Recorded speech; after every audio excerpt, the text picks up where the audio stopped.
أشهد أن لا إله إلا الله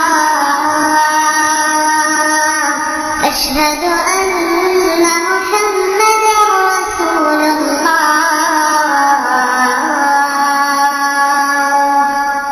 امیلہ بہن کہنے لگی دیدی آپ گیتا کیوں نہیں پڑھتی؟ آپ کو سکون ملے گا، بہت اپسیٹ رہتی ہو. میں نے کہا ہاں میں بھی سوچ رہی ہوں کہ کچھ ایسا عمل کروں کہ دل کو سکون ملے، نہ جانے دل بے چین کیوں رہنے لگا. امیلہ بہن کہنے لگی میں ابو سے کہتی ہوں دیدی کی شادی کر دے، اپنے گھر جا کر سکون ملے گا. کل ہی شیلا دیدی کا فون آیا تھا. ووٹ کرنے کے لیے ہمارے چینل کو ابھی سبسکرائب کر لیں اور بیل کے آئیکن پر کلک کر کے ہماری لیٹسٹ ویڈیو کی نوٹیفیکیشن بر وقت حاصل کریں. کہ گھر والے یعنی ساس سسر پوچھ رہے ہیں کہ ہم اپنے بیٹے کی کب تاریخ رکھنے آئے. میں نے کہا ابھی میرا شادی کا کوئی ارادہ نہیں، 2010 تک کوئی میرا نام نہ لے. دیدی سے کہو آپ کے دیور جہاں چاہے شادی کر لے، میرا نام فی الحال نہ لے. ابھی ابو اس حالت میں نہیں آئے کہ میری اور تمہاری شادی کریں. منگنی ہوئی ہے تو کیا ہوا، اب مجھ میں بولنے کی خود اعتمادی بھی آ چکی تھی. میں بڑی روانی سے ابو امی سے ہر بات شیئر کر لیتی تھی، چونکہ میری منگنی بہن شیلا کی دیور سے ہو چکی تھی اور امیلہ کا رشتہ بھی طے ہو گیا تھا. لیکن گھر کے حالات ایسے نہیں تھے کہ ہم دو بہنوں کی شادی کا بوجھ ابو کے سر ڈالتے. ابو کی دکان اور میری تنخواہ سے گھر چلتا تھا، کیونکہ میرپور شفٹ ہونے کے بعد ہمیں سیٹ ہونے میں کافی ٹائم لگا تھا. بڑی گیتا 2006 میں میں نے بڑی گیتا پڑھنا شروع کی، لیکن دل نہ لگنا تھا، نہ لگا.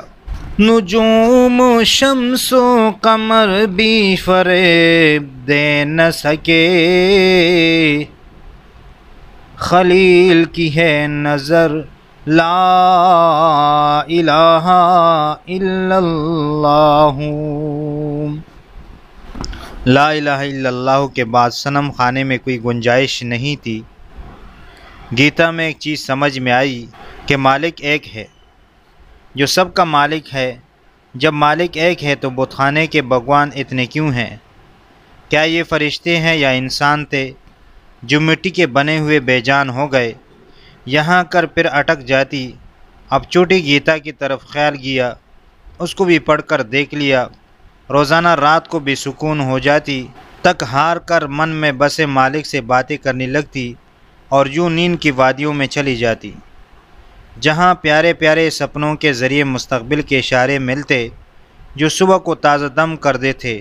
اسی طرح زندگی کے سمندر میں ہیجان سے پرخیالات کے مد و جزر میں ڈوبتی اور ابھرتی رہی. اور 2006 میں میری ٹریننگ ختم ہو گئی، لیکن پرائیویٹ جاب کرتی رہی.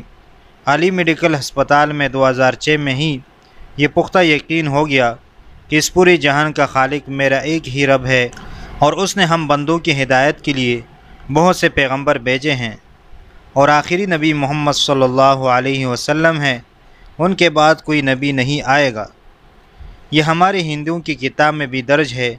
اب میں ہندو مذہب کو مشکوک نظر سے دیکھنے لگی تھی، عجیب سی بے چینی ہونے لگی تھی. ہسپتال میں کوئی مجھے مسلمان کہتا تو خوشی کا احساس ہوتا، کبھی اعتراض نہ کرتی بلکہ تفاخر کا احساس ہوتا. کوئی ہندو کے مذہب کو غیر مطمئن مذہب کہتا تو میں بھی کوئی اعتراض نہ کرتی، یہ تو بندے کی ہدایت پر منحصر ہے. ایک دفعہ اسپتال میں ڈاکٹر سعیدہ صاحبہ نے نماز کے لیے وضو کیا. وہ نماز کی سخت پابند تھی. مجھے وضو کا انداز اتنا پسند آیا، میں خود بھی وضو کرنے بیٹھ گئی اور بے خود سے ہو کر اللہ سے دعا مانگنی بیٹھ گئی.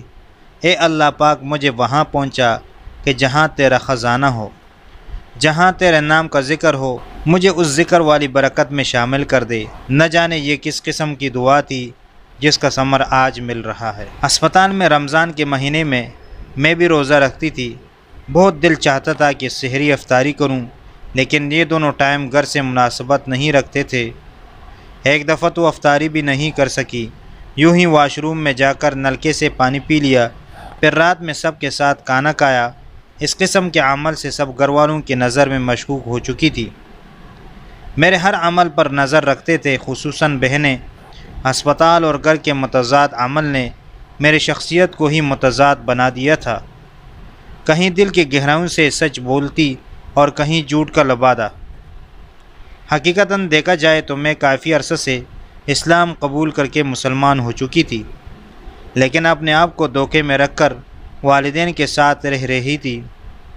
میرے دوغلی شخصیت نے مجھے اندر ہی اندر توڑ پھوڑ دیا تھا۔ ہر وقت رونا آتا تھا۔ امی پوچھتی تھی رو کیوں رہی ہو، کسی نے کچھ کہا ہے؟